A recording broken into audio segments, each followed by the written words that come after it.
3 Things to Know About Krishna to Satisfy Real Knowledge, by Krishna's Mercy. भोक्तारं यज्ञत्पसां सर्वलोक महेश्वरम् सुहृदं सर्वभूतानां ज्ञात्वा मां शान्तिं ऋच्छति. Quote, the sages, knowing me as the ultimate purpose of all sacrifices and austerities, the supreme lord of all planets and demigods and the benefactor and well-wisher of all living entities, attain peace from the pangs of material miseries. Lord Krishna, Bhagavad-gita, 5.29. 1. The proprietor of everything. Have you ever thought about ownership? Take land, for instance. The government can seize your property if you fail to pay taxes in a timely manner. One person buys a home from another person. This country decides to annex one of their neighbors. That expands the territory. But if you ask me, no one really owns anything. The land was here for thousands of years before you were born. That building will remain standing long after you are gone. I think it is the Supreme Personality of Godhead who is the original proprietor. He is the source of both the material and spiritual world. अहं सर्वस्य प्रभुः मत्तः सर्वं प्रवर्तते इति मत्वा भजन्ते मां बुधा भाव समन्विताः. Quote, I am the source of all spiritual and material worlds. Everything emanates from me. The wise who know this perfectly engage in my devotional service and worship me with all their hearts. Lord Krishna, Bhagavad-gita, 10.8. 2. The friend of everyone. Have you ever met someone who is friendly towards everyone they meet? It is rare to meet such a person. This is because based on working to fulfill a particular desire, there are these lines drawn. Good and bad. Friend and enemy. Supporter and detractor. Someone who obstructs and someone who clears the path forward. If you think about it, God would have to be the best friend of every person. No matter how much someone has forgotten him, he will always take them back. It makes sense that Krishna would be dwelling inside of the heart. There is no favoritism in this feature, which is known as supersoul. 3. The enjoyer of everything. We put on a good party last weekend. The people who attended left happy. They were well fed. They had a good time. We did everything for their enjoyment. Mission accomplished.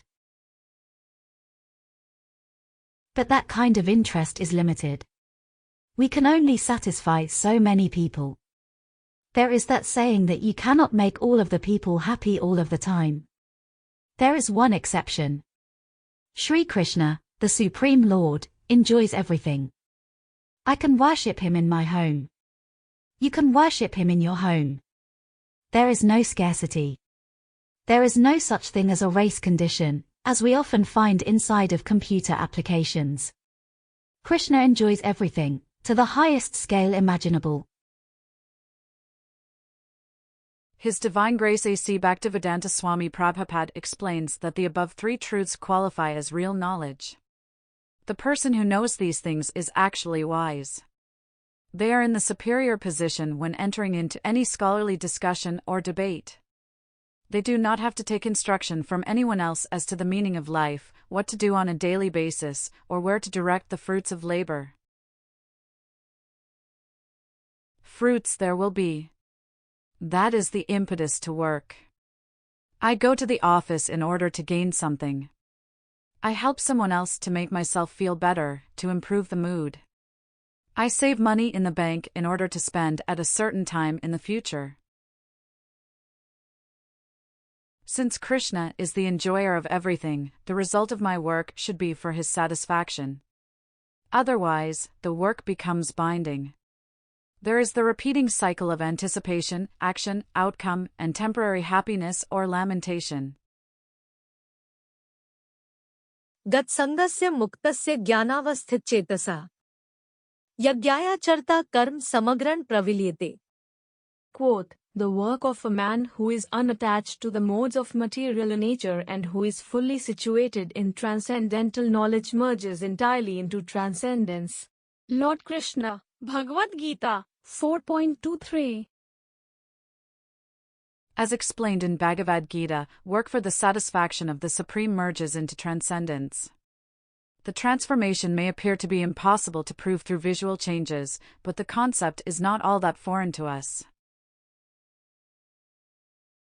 As an example, if I create a temporary goal to be able to complete a marathon race, there are certain steps I will take in preparation. I will train on a regular basis. This will involve running. I might purchase a certain pair of shoes. I will follow a strict routine in eating and sleeping. If I am able to attain the goal, then every component aspect becomes part of the accomplishment. The regular rest received on the comfortable mattress inside of the climate-controlled room is part of the story of success. The work involved in maintaining those daily conditions essentially merges into the single story of triumph. I can follow the same pattern, but extend it over an entire lifetime, with the goal of pleasing the Supreme Personality of Godhead. Seeing a smiling face in the temple. Associating with others who are similarly focused on satisfying the one who is the ultimate enjoyer of sacrifice. Krishna नाम निरंतर यानहार वदने सेई वैष्णव श्रेष्ठ भज तानहार चरणे. Quote, a person who is always chanting the holy name of the Lord is to be considered a first-class Vaishnava, and your duty is to serve his lotus feet.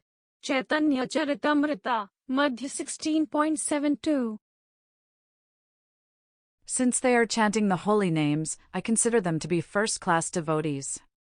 They are worthy of honor and worship in their own right. I am so thankful for their presence, which lends tremendous support. I am satisfied in this basic knowledge, which actually encompasses everything needed to be known in the difficulty journey of life. In closing, filled with turmoil and strife, this difficult journey of life. From only things three. Different way to see. Real knowledge to be known. By summary of activities shown. That merging transcendence to. Because Krishna conduit through.